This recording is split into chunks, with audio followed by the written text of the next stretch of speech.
Um homem colocou a cabeça em um acelerador de partículas. Aqui está o que aconteceu com ele. Um homem colocou a sua cabeça onde? Em um acelerador de partículas, também conhecido como destruidor de átomos, que é algo que cientistas usam para estudar o comportamento de partículas e conduzir experimentos físicos. Ok, tudo isso soa legal e um tanto científico, mas qual é o grande problema de colocar a sua cabeça dentro de um negócio desses? Bom, e se eu te dissesse que essas máquinas utilizam um campo eletromagnético para fazer com que partículas minúsculas se movam a praticamente a velocidade da luz, em incríveis 300 mil quilômetros por segundo? Então, um homem colocou a sua cabeça dentro de um negócio desses e sobreviveu.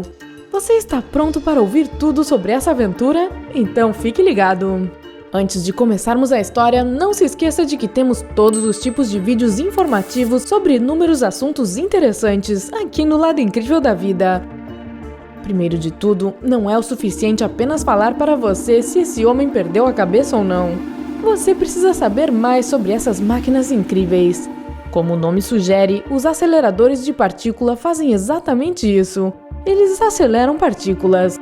Existem dois tipos de destruidores de átomos, os lineares e os circulares. Ambos os aceleradores produzem feixes de partículas carregadas. Mas enquanto o tipo linear impulsiona as partículas em linha reta, os circulares movem as partículas em círculos. Bastante simples, não? O mais famoso acelerador de partículas do mundo é o Grande Colisor de Hadrons. Localizado perto de Genebra, na Suíça, ele cruza a fronteira com a França.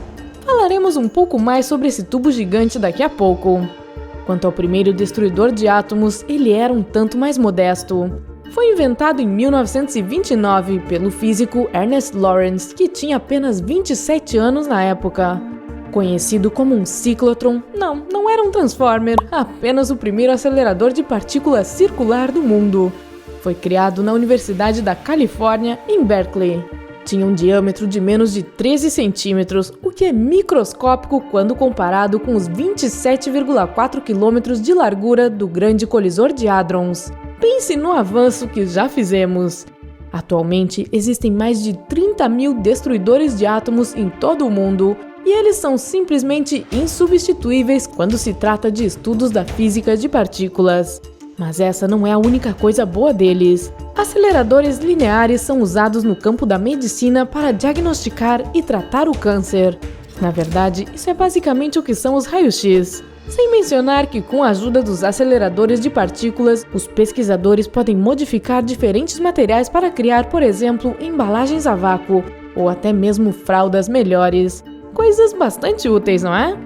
Ok, já entendi. Isso tudo é excelente. Mas ainda não responde à pergunta sobre o que aconteceria com uma pessoa se ela enfiasse a cabeça em um destruidor de átomos.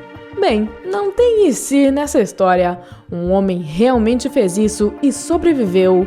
O incidente aconteceu na Rússia em 13 de julho de 1978. Anatoly Bugorsky era um pesquisador do Instituto de Física de Altas Energias que trabalhava com o síncrotron U-70, o maior destruidor de átomos soviético da época. Naquele dia infeliz, o cientista estava tentando descobrir por que uma peça do equipamento não estava funcionando como deveria.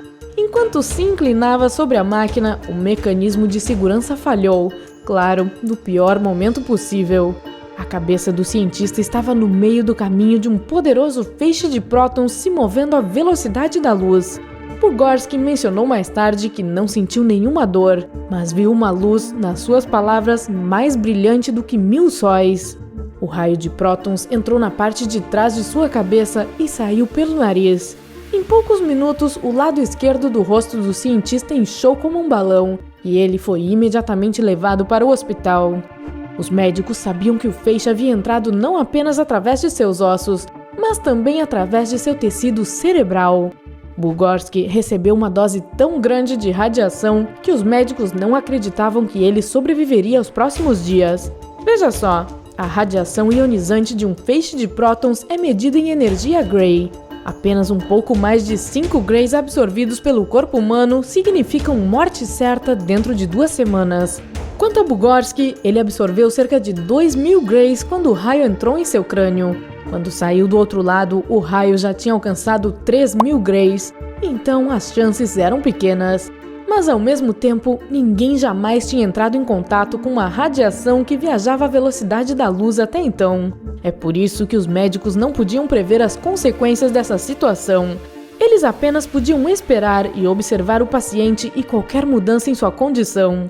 Depois de vários dias, a pele da cabeça de Bugorsky começou a descascar nos lugares onde o raio entrou e saiu do seu crânio. O cientista perdeu a audição no ouvido esquerdo e sofria com um zumbido constante. Mas, apesar de ter tudo contra si, o físico sobreviveu. De fato, em 2018, com 76 anos, ele ainda se sente com bastante energia. Claro, ele não saiu ileso dessa situação. Com o tempo, o lado esquerdo do rosto de Bugorsky paralisou, o que impediu que rugas se formassem naquele lado do rosto. Ele também sofre com diferentes tipos de convulsões desde o acidente. Pelo lado positivo, o intelecto do físico permaneceu intacto. Ele fez seu doutorado e ainda continuou trabalhando como coordenador de experimentos de física. E mais importante, ele venceu todas as probabilidades e sobreviveu. Mas e se Anatoly Bugorsky tivesse colocado a sua cabeça no grande colisor de hadrons? Teria sido sortudo o suficiente para sobreviver a essa experiência? Considerando que o colisor de hadrons é o mais poderoso acelerador de partículas do mundo, as chances seriam ainda menores, porque essa coisa é uma máquina poderosa. Situado no complexo de aceleradores do CERN, onde CERN significa Organização Europeia de Pesquisa Nuclear, o grande colisor de hadrons é uma construção impressionante, para dizer o mínimo. Consiste em um túnel circular com cerca de 27 km de diâmetro. Você não o encontrará se viajar para Genebra, pois está localizado a 175 metros abaixo da superfície. Levou 10 anos para ser construído e mais de 10 mil cientistas de todo o mundo participaram do projeto.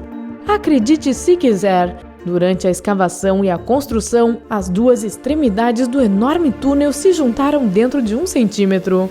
Mas espere, o melhor ainda está por vir.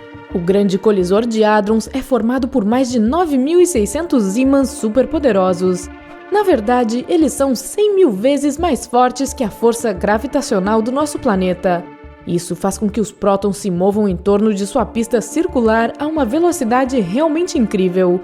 Um feixe que passa pelo colisor por 10 horas percorrerá até 9,7 bilhões de quilômetros. Isso é o suficiente para alcançar os cantos mais longínquos do nosso sistema solar e voltar para a Terra. O supercolisor do CERN é conhecido por gerar também algumas temperaturas realmente extremas. Pode ficar super quente lá dentro. E eu estou falando quente tipo o universo depois do Big Bang. Ou seja, 100 mil vezes mais quente que o centro do nosso Sol. Ao mesmo tempo, o interior do colisor é paradoxalmente mais frio que o espaço sideral. E isso acontece porque os eletroímãs usados nele precisam ser resfriados a temperaturas criogênicas para conduzir a eletricidade sem resistência. Suas temperaturas geladas caem para menos 271,3 graus Celsius, que é, na verdade, mais frio do que os menos 270 graus e meio do espaço sideral. Não é de se admirar que esse complexo esteja escondido no subterrâneo. Alguns cientistas, no entanto, acreditam que o grande colisor de hadrons possa representar uma ameaça à Terra. O Dr. Otto Rosler, da Universidade de Tübingen, tem certeza de que o colisor é capaz de desencadear um pequeno buraco negro que pode ter potencial suficiente para destruir o planeta. O falecido físico Stephen Hawking acreditava que os destruidores de átomos poderiam representar uma oportunidade para a viagem no tempo. O principal problema é construir um acelerador gigantesco suficiente que possa fazer com que seres humanos atinjam a velocidade da luz. Como isso poderia fazer com que a gente viajasse no tempo? Bem, se Hawking acreditava que fosse possível, tenho certeza de que ele sabia do que estava falando. Quanto a exatamente como isso aconteceria, vamos deixar para a próxima. Você acredita que um dia teremos um acelerador de partículas gigante que poderá fazer com que as pessoas viajem no tempo? Você gostaria de fazer uma viagem assim? Nos conte nos comentários abaixo. Se a história de Anatoly Bugorsky ou qualquer outra coisa nesse vídeo surpreendeu você, então clique no botão curtir e compartilhe o vídeo com seus amigos. Lembre-se de inscrever-se e se juntar a gente no lado incrível da vida. Até a próxima!